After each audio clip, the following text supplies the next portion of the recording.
Doctor ஜெய வெங்கடேஷ்.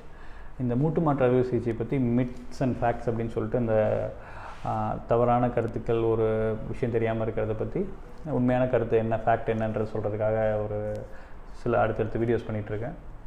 இன்றைக்கி என்னென்னா, இந்த நீ ரீப்ளேஸ்மெண்ட் ஆப்ரேஷன் பண்ணதுக்கப்புறம் வந்து ரொம்ப நாள் யாராவது டிபெண்ட்டாக இருக்கணும், யாராவது நம்ம ரொம்ப நாள் பார்த்துக்கணும் அப்படின்ற மாதிரி நினச்சிட்டு அதெல்லாம் எனக்கு பார்த்துக்கிறதுக்கு ஆள் இல்லைன்ற மாதிரி ஒரு மக்கள் நினைக்கிறாங்க.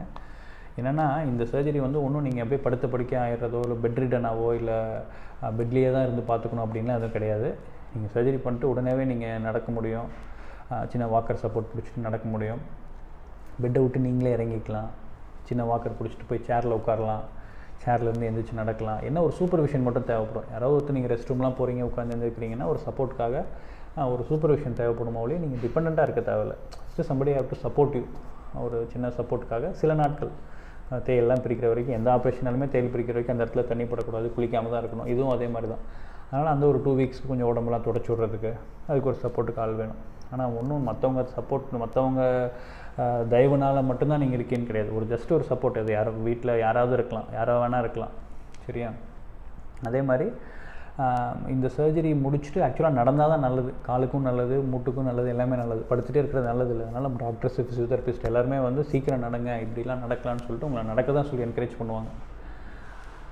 எப்போ சார் நான் ஃபுல்லாக வந்து நான் ஃப்ரீ ஆவேன், என் வேலையை நான் எப்போயும் செஞ்சு பண்ணால் அது பொதுவாக பார்த்தா ஒரு மாதத்துலேயே நீங்கள் ஓரளவுக்கு ரெடி ஆயிடுவீங்க. ஒரு சிலர்னால இன்னும் கொஞ்சம் நாள் சேர்த்து ஆகலாம். அவங்களோட உடம்பு வீக்காக இருக்குது அப்படின்னா நீங்களே சமையல் பண்ணிக்கிறது, நீங்களே வந்து உங்கள் ஆக்டிவிட்டிஸ், டெய்லி ஆக்டிவிட்டிஸ் எந்த சப்போர்ட் எல்லாம் பண்ணிக்கிறதுன்னு பார்த்தீங்கன்னா ஒரு 1 மந்த்தில் நீங்கள் ரெடி ஆயிடுவீங்க.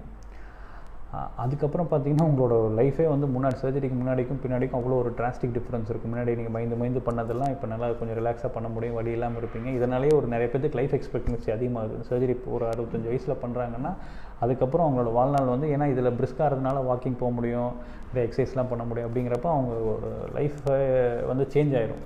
அதனால் இந்த ஒரு சின்ன ஒரு மாதம் கஷ்டத்துக்காக பார்த்துட்டு அந்த ஒரு நல்ல பலனை வந்து மிஸ் பண்ணாமல் இருக்கணும்.